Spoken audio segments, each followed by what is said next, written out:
Good evening, student. So today we will discuss about the elements of the 4D electronic configuration of 4D series.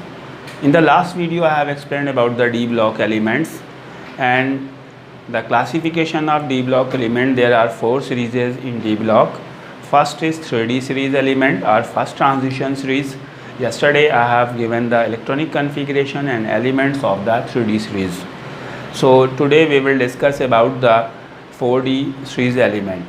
4D series element, or you can say second transition series. 4D series or second transition series. As you know, in the third D, जैसे मैंने बताया था third D के elements के बारे में कि जिसमें लास्ट इलेक्ट्रॉन 3D सबशेल में इंटर करता है उसे 3D एलिमेंट बोलते हैं या फर्स्ट ट्रांजिशन सीरीज़ का एलिमेंट बोलते हैं. सिमिलरली अगर हमें 4D सीरीज़ की डिफिनेशन लिखनी है, if the differentiating electron that's mean last electron enter in the 4D subshell, it will be called 4D series element. There are 10 elements in this series also. First element start from ytterbium 39 to cadmium 48. These are the 10 elements of this series. So I'm writing the element and electronic configuration of these elements. First is yttrium 39. Its electronic configuration is Kr 4D1 5s2. After that zirconium 40 and its electronic configuration is Kr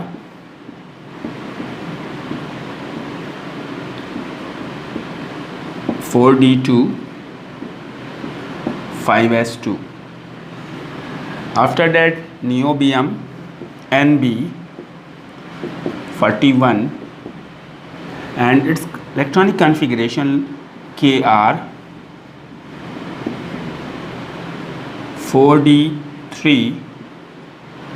Here 44, dear students, 4D4 5s1.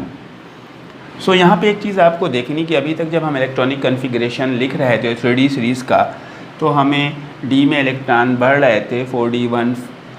जब 3D का लिख रहे थे 3D1 4s2, 3D2 4s2, 3D3 4s2. लेकिन जो 4D के elements का electronic configuration है ये थोड़ा सा डिफ़िकल्ट है. इसमें कहीं पे S2 आता है, कहीं पे S1 आता है, और यहाँ पे देखिए 4D4 आ गया है, इसको 5s1 किया गया है, जबकि यहाँ पे होना चाहिए था 4D3 5s1. तो 5s2 होना चाहिए था यहाँ पे और 4D3 होना चाहिए था. तो हम जब इलेक्ट्रॉनिक कन्फिग्रेशन लिखते हैं 4D का तो इसमें हमें कुछ ध्यान रखना पड़ता है. क्योंकि ये नॉर्मली जो नॉर्मल इलेक्ट्रॉनिक कन्फिग्रेशन है उससे मैच नहीं करता है. इसके बाद आता है most important element, that is molybdenum 42. Its electronic configuration is Kr 4D5 5s1. Okay students, next element is technetium Tc. It is 43 and its electronic configuration is Kr 4D6 5s1. After that ruthenium 44 Ru and its electronic configuration is Kr 4D7 5s1. Then rhodium Rh, atomic number 45 and electronic configuration Kr 4D8 5s1. Then palladium, it is most important, and its electronic configuration is also very important. Kr 4d10 5s0. See, this is highly important. इसका electronic configuration भी कुछ अलग है। आप देख रहे हैं कि इसमें S में एक भी इलेक्ट्रॉन नहीं गया है और D की कंप्लीट शेल है। इसके बाद आपका अर्जेंटम Ag, और you can say silver 47 Kr 4d10 5s1, and then cadmium 48, it is Kr 4d10 5s2। तो आपने क्या देखा इसमें, S में ज़्यादातर बहुत सारे जगहों पे 1 आया है, यहाँ पे 1 है, यहाँ पे 1 है, यहाँ पे 1 है, यहाँ पे 1 है, 1 है, 0 है, 1, तो मोस्टली 1 ज़्यादा है जबकि 2 ज़्यादा होना चाहिए था। तो इलेक्ट्रॉनिक कॉन्फ़िगरेशन जो 4D एलिमेंट्स का है एक रेगुलर ट्रेंड में नहीं है जो ऑफ-बाउ प्रिंसिपल को फॉलो करना चाहिए। तो ये एक डिफरेंस है 4D और 3D एलिमेंट्स की सीरीज़ में। अगर हम जनरल इलेक्ट्रॉनिक कॉन्फ़िगरेशन लिखते हैं 4D सीरीज़ का, तो general electronic configuration of 4D is Kr 4D 1 to 10 5s 0 to 2। 0 भी आया है इसमें, 1 भी आया है, 2 भी आया है।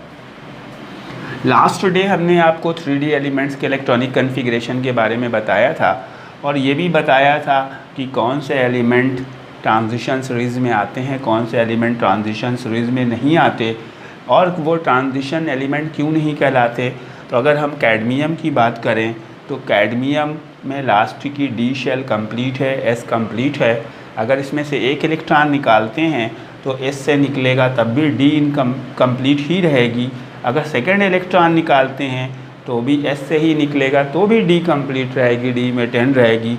तो कैडमियम को हम किसी भी कंडीशन में ट्रांजिशन एलिमेंट नहीं बोल सकते।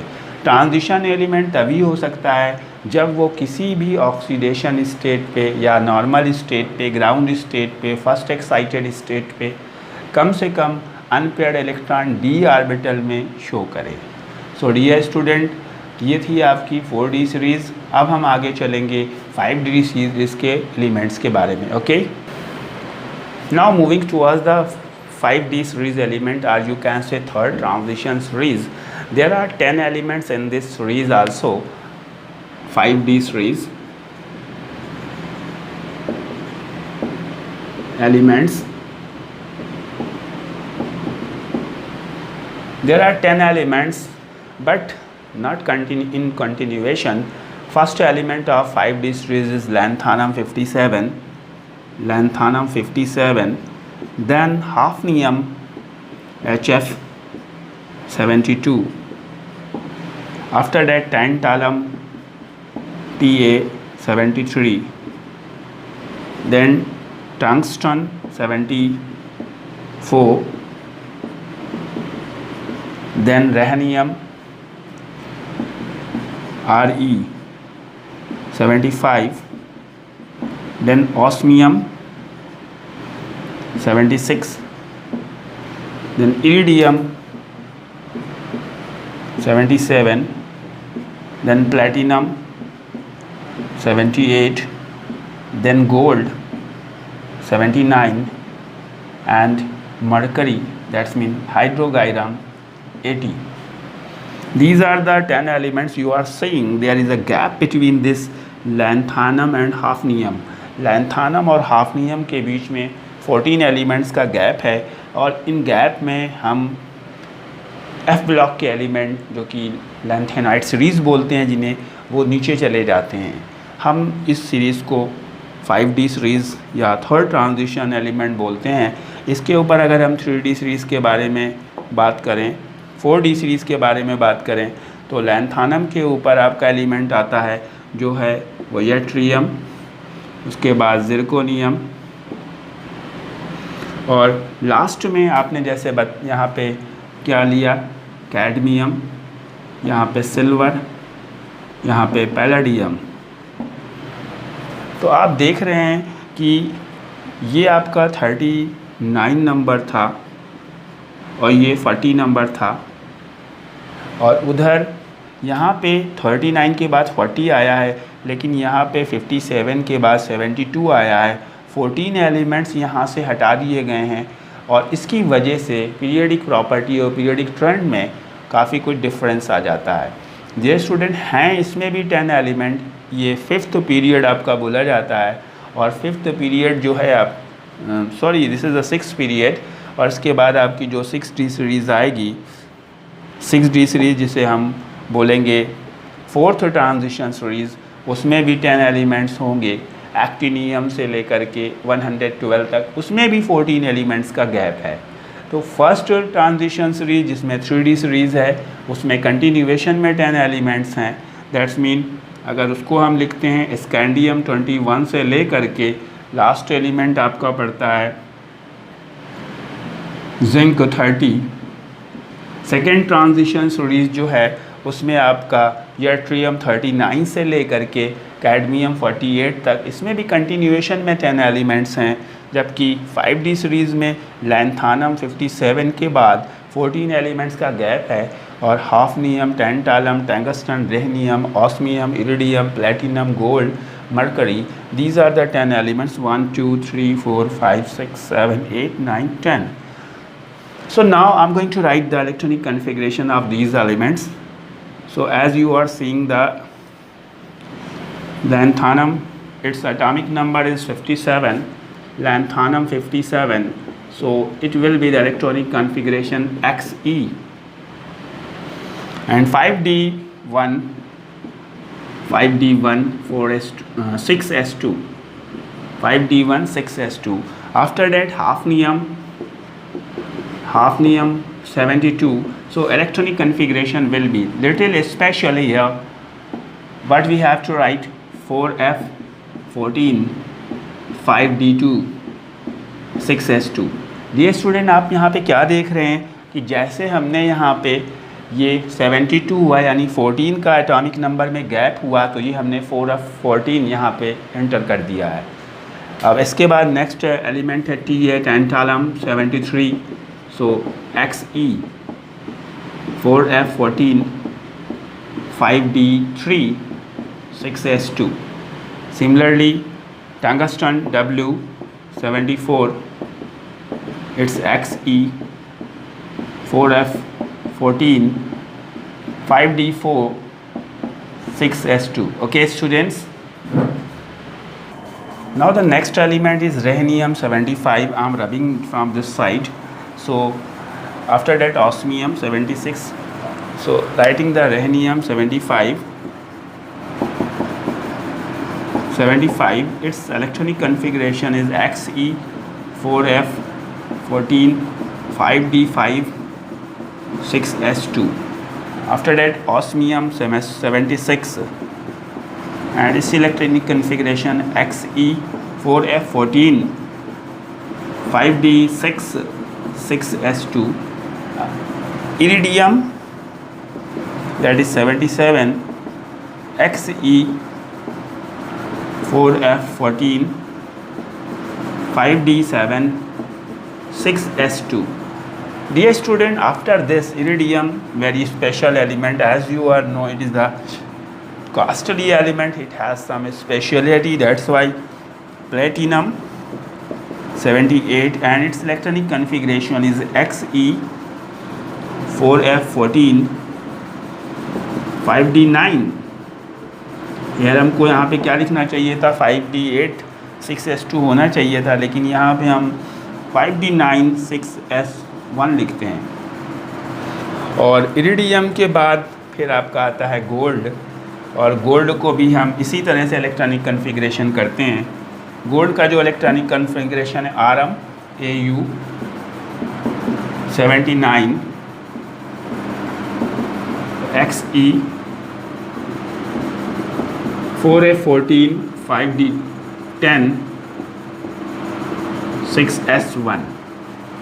और लास्ट एलिमेंट है इस सीरीज़ का mercury हाइड्रोगायरम 80, and its electronic configuration is 4F14, 5D10, 6S2. So what you are seeing in these electronic configuration, इसमें और 3D की सीरीज़ के एलिमेंट्स में इलेक्ट्रॉनिक कन्फिग्रेशन मोस्टली आपबाउ प्रिंसिपल के अकॉर्डिंग हो रहा है, कोई ज़्यादा इसमें चेंजेस नहीं है। जैसे 6S2, 6S2, 6S2, 6S2, 6S2 आना चाहिए था, बस लास्ट के 2 एलिमेंट्स में उसमें भी एक में प्रॉब्लम है क्योंकि वो तो 9 होना नहीं है। इसमें ये जो आपका प्लेटिनम का है ये स्पेशल केस है। और अगर हम general electronic configuration 5D series का लिखते हैं तो आपका general electronic configuration 5D series का हो जाएगा XE 4F14, 5D 1 to 10, 6S2। 1 हम नहीं लिखेंगे क्योंकि 1 बहुत ही कम केसेस में आया है, तो 2 ही हमको लिखना है, और 1 जो आया है वो भी स्पेशल केसेस हैं।